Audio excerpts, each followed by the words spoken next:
নেতার মৃত্যুতে আরও লৌহ কঠিন হয়ে উঠেছে ইরান, যেন নরকের দুয়ার খুলে দিয়েছে। মধ্যপ্রাচ্যের সবগুলো দেশে আঘাত হেনেছে ইরান।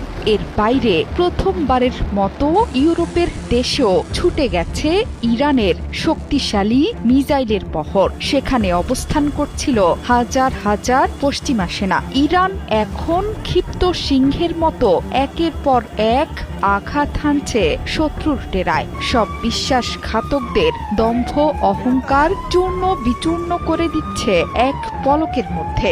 ইরান জুড়ে চলছে শোকের মাতম। প্রিয় নেতাকে হারিয়েও থেমে নেই আয়াতুল্লাহ আলী বাহিনীর আইআরজিসি বাহিনী। সাইপ্রাসে 2টো মিসাইল নিক্ষেপ করেছে তেহরান। এর বাইরে দিনভর মিসাইল ড্রোনে উত্তপ্ত হয়ে উঠেছে মধ্যপ্রাচ্যের প্রায় সবগুলো দেশ। মিসাইলের আগুনে পুড়িয়েছে তেলবাহী ট্যাঙ্কার এবং যুদ্ধজাহাজ।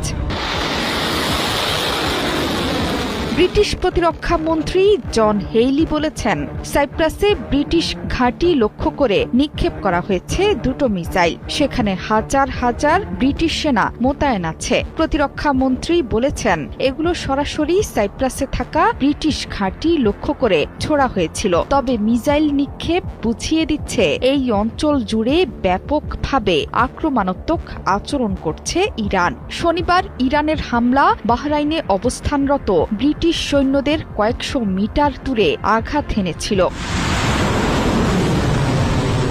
বর্তমানে বন্ধ আছে ইরানের নিয়ন্ত্রণে থাকা সবচেয়ে গুরুত্বপূর্ণ জলপথ হরমুজ প্রণালী। ভারত মহাসাগর দিয়ে জ্বালানি নিয়ে যাওয়ার সময়ে স্কাইলাইট নামে একটি তেলবাহী ট্যাঙ্কারে হামলা হয়েছে। পালাউইয়ের পতাকাবাহী ওই জাহাজ লক্ষ্য করে আক্রমণ চালায় তেহরান। হামলায় আহত হয়েছে 4 জন।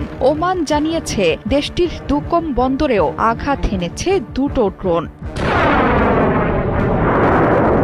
ইরানের বিপ্লবী গার্ড বাহিনী আইআরজিসি জানিয়েছে, অপারেশন ক্রু প্রমিসের 5ম ধাপে দুবাইয়ের জেবেল আলীতে মার্কিন নৌযানগুলোর জন্য গোলাবারুদ বহন করা একটি জাহাজে আঘাত হেনেছে ইরানের 4টি ড্রোন। বিস্ফোরণ এবং ক্ষয়ক্ষতির ঘটনায় পুরোপুরি অকার্যকর হয়ে গেছে জাহাজটি।